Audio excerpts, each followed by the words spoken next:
السلام علیکم ورحمۃ اللہ وبرکاتہ۔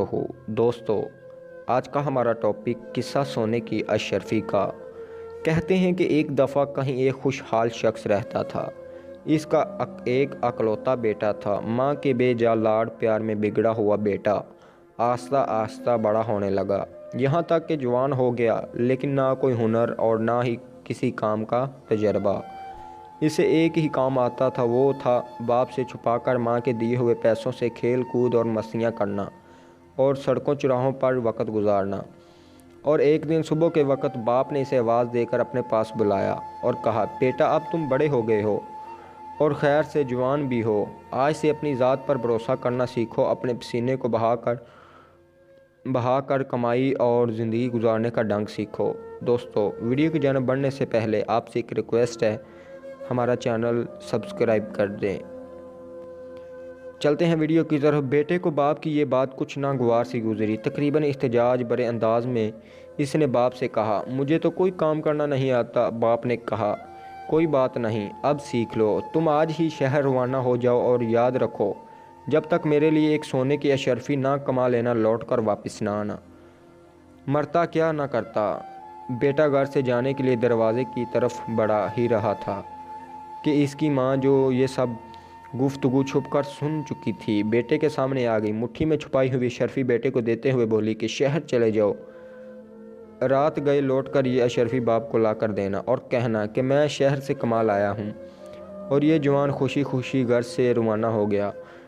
شام گئے لوٹ کر بیٹے نے ویسے ہی کیا جس طرح اس کی ماں نے اسے سمجھایا تھا۔ سیدھا باپ کے پاس جا کر بولا، ابا جان، یہ لیجئے سونے کی اشرفی، میں نے سارا دن بہت جان لڑا کر کام کیا اور بہت ہی مشکل سے یہ اشرفی کما کر آپ کے پاس لایا ہوں۔ باپ نے اشرفی کو لے کر کافی غور سے دیکھا، پھر آتش دان میں جلتی ہوئی آگ میں جھونکتے ہوئے بیٹے سے کہا، نہیں برخودار، یہ اشرفی تو ہماری محنت کی کمائی نہیں ہے، تم کل سے دوبارہ کام پر جاؤ اور دیکھ لینا، جب تک ایک اشرفی کما نہ لینا، لوٹ کر واپس نہ آنا۔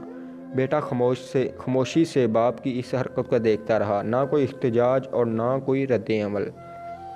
دوسرے دن شہر کو جانے کے لیے گھر سے باہر نکلتے ہوئے دروازے کی اوٹ میں ماں کو پھر منتظر پایا۔ ماں نے اس کی مٹھی پر ایک اور اشرفی رکھتے ہوئے کہا، بیٹا اس بار جلدی واپس نہ آنا، شہر میں 2 یا 3 دن رکنے کے بعد اور پھر لوٹ کر باپ کو یہ اشرفی لا کر دینا۔ کچھ دن کے بعد گھر لوٹ کر سیدھا باپ کے پاس گیا اور اشرفی اسے تھماتے ہوئے بیٹے نے شہر جا کر ماں کے کہے پر عمل کیا۔ اے والد محترم، یہ لیجئے سونے کی اشرفی، اسے کمانے کے لیے مجھے بہت کٹھن محنت کرنی پڑی ہے۔ باپ نے پھر اشرفی لے کر اسے کافی دیر سے غور سے دیکھا اور دوبارہ یہ کہتے ہوئے آگ میں پھینک دی کہ بیٹا یہ وہ اشرفی نہیں ہے،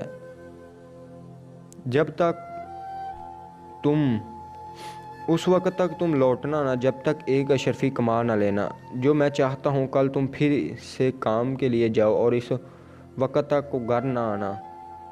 اس بار بھی اپنے باپ کی اس حرکت پر بیٹا بغیر کوئی ایک لفظ بولے خاموش رہا۔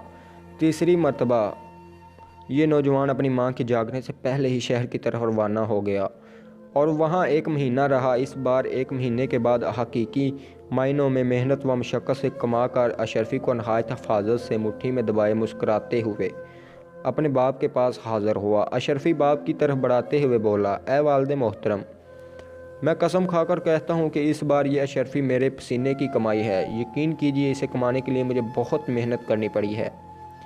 سونے کی اشرفی کو ہاتھ میں لے کر باپ کافی غور سے دیکھتا رہا، اس سے پہلے کہ اس کا باپ اشرفی کو آگ میں ڈالنے کے لیے ہاتھ بڑھاتا۔ نوجوان نے آگے بڑھ کر باپ کا ہاتھ تھام لیا اور کہا کہ ابا جان، میں نے اتنی محنت کر کے اس اشرفی کو کمایا ہے اور آپ اسے آگ میں ڈالنے لگے ہیں۔ اس بار باپ ہنس دیا اور بڑھ کر بیٹے کو گلے لگاتے ہوئے کہا، بیٹا اب بنے ہو تم جوان، بے شک یہ اشرفی تمہاری محنت اور پسینے کی کمائی ہے، کیونکہ اسے ضائع ہونے تجھ سے نہیں دیکھا گیا، جبکہ اس سے پہلے میں 2 بار اشرفیاں آگ میں پھینک چکا ہوں، مگر تجھے کوئی افسوس نہیں ہوا تھا، کیونکہ وہ تیری محنت کی کمائی نہیں تھی۔ عزیز دوستو، بات بھی تو یہی سچ ہے کہ بغیر محنت اور مشقت سے چاہے آپ کو دولت کا پہاڑ ہی کیوں نہ مل جائے، نہ تو وہ زیادہ دیر تک ٹکا رہتا ہے اور نہ ہی اس کے جانے کا آپ کو دکھ ہوگا۔ لیکن اپنی محنت اور خون پسینے کی کمائی سے حاصل ہونے والی ایک ایک پائی بھی اپنی قیمت کا احساس دلاتی ہے۔ دوستو، اگر ویڈیو اچھی لگی تو ہمارا یوٹیوب چینل سبسکرائب کر دیں اور بیل آئیکن کو پریس کر دیں تاکہ ہماری آنے والی ویڈیو آپ تک پہنچتی رہے۔ ویڈیو میں اگر کوئی مسٹیک ہو جاتی ہے تو کمنٹ سیکشن میں ضرور بتائیے گا۔ جزاک اللہ۔ اللہ آپ کو اپنے حفظ و ایمان میں رکھے۔ آمین۔